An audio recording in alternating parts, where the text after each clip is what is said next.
नमस्कार। हम RBSC syllabus कक्षा 10 की हिंदी की बुक पढ़ रहे हैं, जिसमें हमारा गद्य भाग चल रहा था और आज का हमारा पाठ है 16 महादेवी वर्मा। महादेवी वर्मा का जन्म 1907 ईस्वी में एवं मृत्यु 1987 ईस्वी में हुई। जीवन परिचय। महादेवी वर्मा का जन्म 1907 को फर्रुखाबाद उत्तर प्रदेश में हुआ। इनके पिता गोविंद प्रसाद वर्मा भागलपुर में कॉलेज प्राध्यापक थे। माता हेमरानी देवी एक धर्मपरायण एवं कर्मनिष्ठ गृहिणी थी। महादेवी वर्मा की प्रारंभिक शिक्षा इंदौर में मिशन स्कूल में तथा आगे की शिक्षा क्रॉसवेट गर्ल्स कॉलेज इलाहाबाद में हुई। क्रॉसवेट कॉलेज में सुभद्रा कुमारी चौहान के संपर्क में इनके साहित्यिक जीवन की शुरुआत हुई। महादेवी का विवाह अल्पायु में ही बरेली के पास नवाबगंज कस्बे के निवासी स्वरूप नारायण वर्मा के साथ हुआ, लेकिन इनको वैवाहिक जीवन के प्रति विरक्ति सी रही। आपने लंबे समय तक प्रयाग महिला विद्यापीठ में प्राचार्य के रूप में कार्य किया। इनका निधन 1987 में इलाहाबाद में हुआ। महादेवी वर्मा छायावादी युग की प्रमुख कवयित्री हैं। इनके काव्य में अंतर्मन की वेदना एवं पीड़ा की अभिव्यक्ति एवं अज्ञात अलौकिक सत्ता के प्रति समर्पण भाव मिलता है। इस कारण महादेवी वर्मा को आधुनिक युग की मीरा कहा जाता है। काव्य लेखन के साथ इनको रेखाचित्र, संस्मरण एवं निबंध आदि गद्य विधाओं में भी सफलता मिली।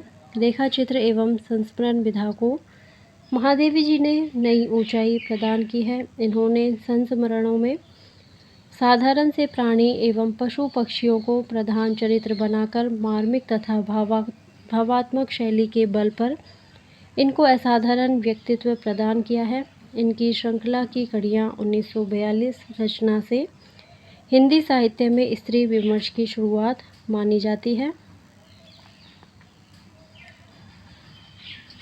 प्रमुख रचनाएं निहार, रश्मि, नीरजा, सांध्य गीत, दीपशिखा, यामा काव्य संग्रह है यामा, अतीत के चलचित्र, स्मृति की रेखाएं, पथ के साथी, मेरा परिवार ये रेखाचित्र संस्मरण है।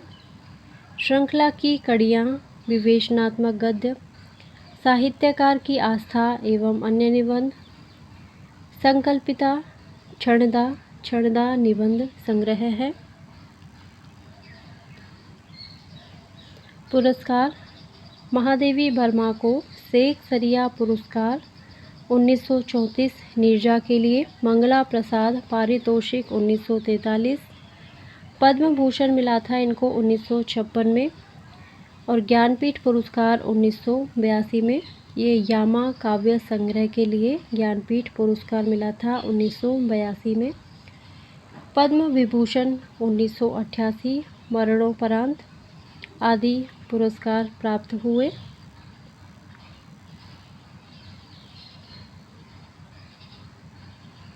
पाठ परिचय। प्रस्तुत संस्मरण में महादेवी ने गौरा गाय के जीवन का बेहद सजीव वर्णन किया है। इस संस्मरण में पशु पक्षियों के अपनत्व एवं कृतज्ञता जैसे मानवीय भावों को उद्घाटित किया है। गौरा का व्यक्तित्व जितना आकर्षक एवं भव्य था, उसका अंत भी उतना ही करुण एवं मार्मिक हुआ। संस्मरण का अंत आहा मेरा गोपालक देश से होता है, जो समाज में व्याप्त ईर्ष्या और स्वार्थपरता की ओर गहरा व्यंग्य है, जिसके कारण गौरा को असामयिक निर्मम मृत्यु प्राप्त हुई। गौरा संस्मरण महादेवी वर्मा के मेरा परिवार संस्मरण संग्रह में संग्रहित है।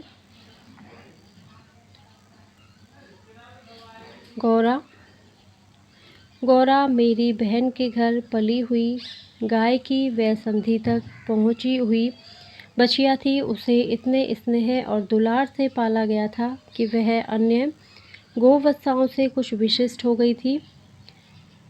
बहन ने एक दिन कहा, तुम इतने पशु पक्षी पाला करती हो, एक गाय क्यों नहीं पाल लेती जिसका कुछ उपयोग हो। वास्तव में मेरी छोटी बहन श्यामा अपनी लौकिक बुद्धि में मुझसे बहुत बड़ी है और बचपन से उनकी कर्मनिष्ठा तथा व्यवहार कुशलता की बहुत प्रशंसा होती रही है। विशेषतः मेरी तुलना में यदि वे आत्मविश्वास के साथ कुछ कहती हैं तो उनका विचार संक्रामक रोग के समान सुनने वाले को तत्काल प्रभावित करता है। आश्चर्य नहीं, उस दिन उनके उपयोगितावाद संबंधी भाषण ने मुझे इतना अधिक प्रभावित किया कि तत्काल उस सुझाव का कार्यान्वयन आवश्यक हो गया। वैसे खाद की किसी भी समस्या के समाधान के लिए पशु पक्षी पालना मुझे कभी नहीं रुचा। बकरी, कुक्कट, मछली आदि पालने के मूल उद्देश्य का ध्यान आते ही मेरा मन विद्रोह करने लगता है। पर उस दिन मैंने ध्यानपूर्वक गौरा को देखा। पुष्ट लचीले पैर, भरे पुट्ठे, चिकनी भरी हुई पीठ, लंबी सुडौल गर्दन, निकलते हुए छोटे छोटे सींग, भीतर की लालिमा की झलक देते हुए कमल की दो अधखुली पंखुड़ियों जैसे कान, लंबी और अंतिम छोर पर काले सघन चामर का स्मरण दिलाने वाली पूंछ, सब कुछ सांचे में ढला हुआ सा। गाय को मानो इटालियन मार्बल में तराशकर उस पर ओप दी गई हो।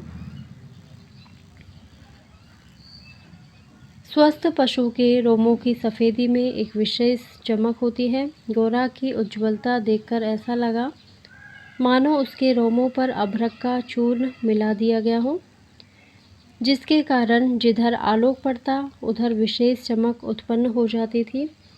गौरा को देखते ही मेरी पालने के संबंध में दुविधा निश्चय में बदल गई। गाय जब मेरे बंगले पर पहुंची तब मेरे परिचितों और परिचारकों में श्रद्धा का ज्वार सा उमड़ आया। उसे लाल सफ़ेद गुलाबों की माला पहनाई, केसर रोली का बड़ा सा टीका लगाया, घी का चौमुखा दिया जलाकर आरती उतारी गई और उसे दही पेड़ा खिलाया गया। उसका नामकरण हुआ गौरांगनी या गौरा। पता नहीं इस पूजा अर्चना का उस पर क्या प्रभाव पड़ा, परंतु वह बहुत प्रसन्न जान पड़ी। उसकी बड़ी चमकीली और काली आंखों से जब आरती के दिए की लौ प्रतिफलित होकर झिलमिलाने लगी तब कई दियों का भ्रम होने लगा। जान पड़ा जैसे रात में काली दिखने वाली लहर पर किसी ने कई दिए प्रवाहित कर दिए हों। गौरा वास्तव में बहुत प्रियदर्शनी थी। विशेषतः उसकी काली बिल्लौरी आँखों का तरल सौंदर्य तो दृष्टि को बांधकर स्थिर कर देता था। चौड़े उज्ज्वल माथे और लंबे तथा सांचे में ढले हुए से मुख पर आँखें बर्फ में नीले जल के कुंडों के समान लगती थी। उनमें एक अनोखा विश्वास का भाव रहता था। गाय के नेत्रों में हिरण के नेत्रों जैसा चकित विस्मय न होकर एक आत्मीय विश्वास ही रहता है। उस पशु को मनुष्य से यातना ही नहीं निर्मम मृत्यु तक प्राप्त होती है, परंतु उसकी आँखों के विश्वास का स्थान न विस्मय ले पाता है न आतंक। महात्मा गांधी ने गाय करुणा की कविता है क्यों कहा, यह उसकी आँखें देखकर ही समझ में आ सकता है। गौरा की अलस मंथर गति से तुलना करने योग्य कम वस्तुएं हैं। तीव्र गति में सौंदर्य है, परंतु वह मंथर गति के सौंदर्य को नहीं पाता। वाण की तीव्र गति क्षण भर के लिए दृष्टि में चकाचौंध उत्पन्न कर सकती है, परंतु मंद समीर से फूल का अपने वृंत पर हौले हौले हिलना दृष्टि का उत्सव है। कुछ ही दिनों में वह इतनी हिलमिल गई कि अन्य पशु पक्षी अपनी लघुता और उसकी विशालता का अंतर भूल गए। कुत्ते बिल्ली उसके पेट के नीचे और पैरों के बीच में खेलने लगे। पक्षी उसकी पीठ और माथे पर बैठकर उसके कान तथा आँखें खुजलाने लगे। वह भी स्थिर खड़ी रहकर और आँखें मूंदकर मानो उनके संपर्क सुख की अनुभूति में खो जाती थी।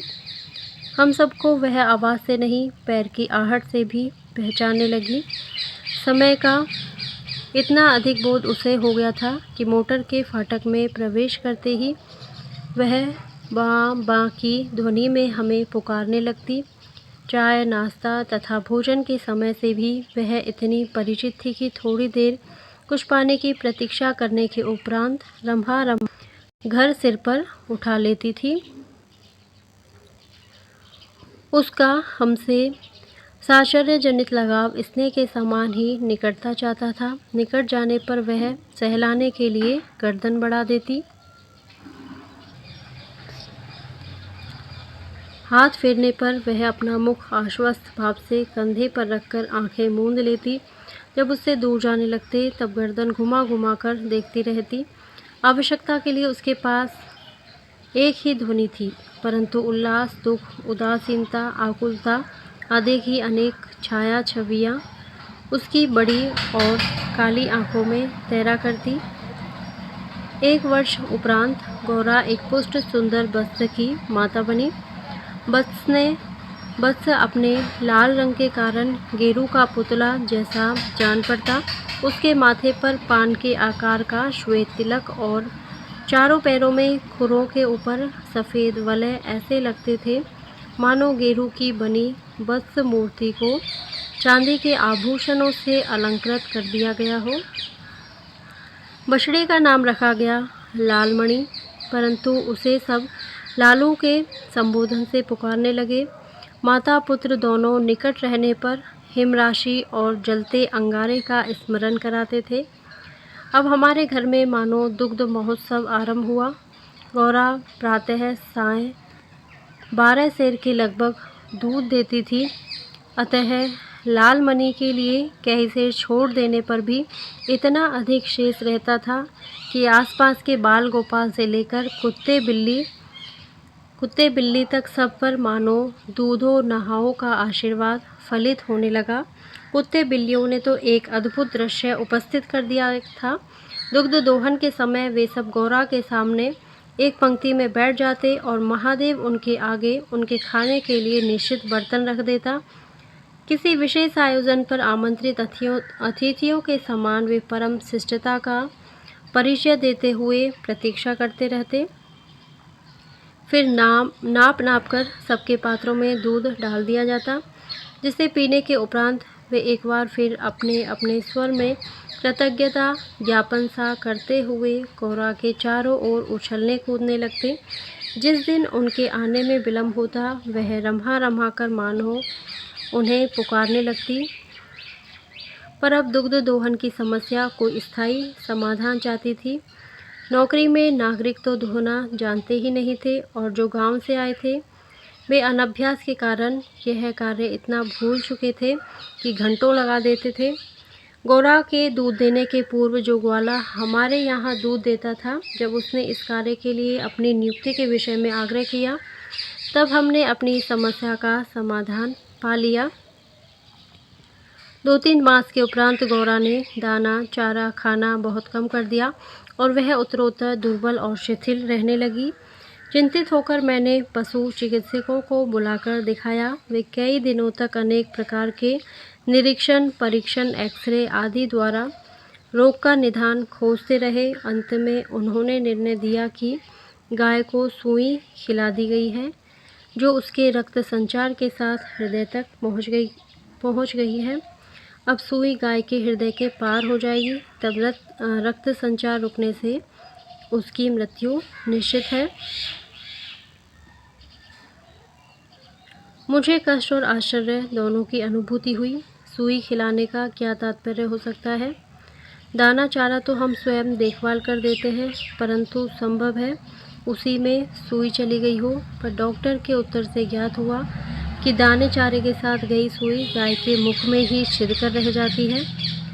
गुड़ की बड़ी डली के भीतर रखी सुई ही गले के नीचे उतर जाती है और अंततः रक्त संचार में मिलकर हृदय में पहुंच सकती है। अंत में ऐसा निर्मम सत्य उद्घाटित हुआ जिसकी कल्पना भी मेरे लिए संभव नहीं थी। प्राय कुछ ग्वाले ऐसे घरों में जहां उनसे अधिक दूध लिया जाता है, गाय का आना सह नहीं पाते। अवसर मिलते ही वे गुड़ में लपेटकर सुई उसे खिलाकर उसकी असमय मृत्यु निश्चित कर देते हैं। गाय के मर जाने पर उन घरों में वे पुनः दूध देने लगते हैं। सुई की बात ज्ञात होते ही ग्वाला एक प्रकार से अंतर्धान हो गया। अतः संदेह का विश्वास में बदल जाना स्वाभाविक था। वैसे उसकी उपस्थिति में कानूनी कार्रवाई के लिए आवश्यक प्रमाण जुटाना असंभव था। तब गौरा का मृत्यु से संघर्ष आरंभ हुआ, जिसकी स्मृति मात्र से आज भी मन सिहर उठता है। डॉक्टरों ने कहा गाय को सेब का रस पिलाया जाए तो सुई पर कैल्शियम जम जाने और उसके बचने की संभावना है। अतः नित्य कई सेब का रस निकाला जाता और नली से गौरा को पिलाया जाता। शक्ति के लिए इंजेक्शन पर इंजेक्शन दिए जाते। पशुओं के इंजेक्शन के लिए सूजे के समान बहुत लंबी मोटी सिरिंज तथा बड़ी बोतल भर दवा की आवश्यकता होती है। अतः वह इंजेक्शन भी अपने आप में शल्य क्रिया जैसा यातनामय हो जाता था। पर गौरा अत्यंत शांति से बाहर और भीतर दोनों ओर की चुभन और पीड़ा सहती रहती। केवल कभी कभी उसकी सुंदर पर उदास आंखें के कोनों में पानी की 2 बूंदें झलकने लगती। अब वह उठ नहीं पाती थी, परंतु मेरे पास पहुंचते ही उसकी आंखों में प्रसन्नता की छाया सी तैरने लगती। पास जाकर बैठने पर वह मेरे कंधे पर अपना मुख रख देती और अपनी खुरदरी जीभ से मेरी गर्दन चाटने लगती। लालमणि बेचारे को तो माँ की व्याधि और आसन्न मृत्यु का बोध नहीं था। उसे दूसरी गाय का दूध पिलाया जाता था, जो उसे रुचता नहीं था। वह तो अपनी माँ का दूध पीना और उससे खेलना चाहता था। अतः अवसर मिलते ही गौरा के पास पहुंचकर या अपना सिर मार मार उसे उठाना चाहता था या खेलने के लिए उसके चारों ओर उछल कूद कर परिक्रमा ही देता रहता। मैंने बहुत से जीव जंतु पाल रखे हैं, अतः उनमें से कुछ को समय असमय विदा देनी ही पड़ती है, परंतु ऐसी मर्म व्यथा का मुझे स्मरण नहीं। इतनी हष्टपुष्ट सुंदर दूध सी उज्ज्वल पैसविनी गाय अपने इतने सुंदर चंचल वत्स को छोड़कर किसी भी क्षण निर्जीव और निश्चेष्ट हो जाएगी, यह सोचकर ही आंसू आ जाते थे। लखनऊ, कानपुर आदि नगरों से भी पशु विशेषज्ञों को बुलाया। स्थानीय पशु चिकित्सक तो दिन में 2-3 बार आते रहे, परंतु किसी ने ऐसा उपचार नहीं बताया जिससे आशा की कोई किरण मिलती है। निरुपाय मृत्यु की प्रतीक्षा का मर्म वही जानता है जिसे किसी असाध्य या मरणासन रोगी के पास बैठना पड़ा हो। जब गौरा की सुंदर चमकीली आंखें निष्प्रभ हो चली और सेब का रस भी कंठ में रुकने लगा, तब मैंने अंत का अनुमान लगा लिया। अब मेरी एक ही इच्छा थी कि मैं उसके अंत समय उपस्थित रह सकूं। दिन में ही नहीं, रात में भी कई बार उठकर मैं उसे देखने जाती रही। अंत में एक दिन ब्रह्म मुहूर्त में 4 बजे मैं गौरा को देखने गई। तब जैसे ही उसने अपना मुख सदा के समान मेरे कंधे पर रखा, वैसे ही एकदम पत्थर जैसा भारी हो गया और मेरी वहाँ पर से सरककर धरती पर आ रहा।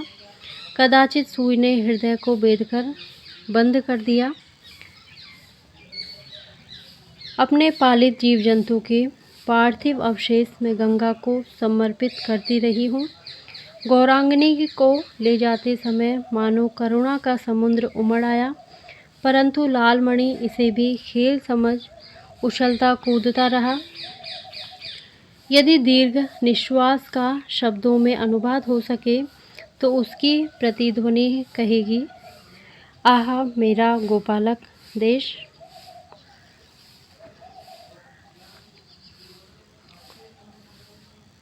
कठिन शब्दार्थ। वह संधि जवानी एवं लड़कपन के बीच की उम्र।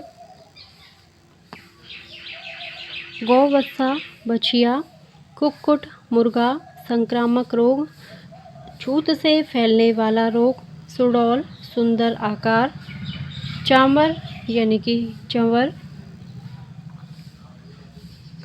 ओप देना, शोभा बढ़ाना, चमकाना, मंथर गति, धीमी गति, समीर, वायु, साहचर्यजनित संपर्क से उत्पन्न, आश्वस्त, भरोसा देना,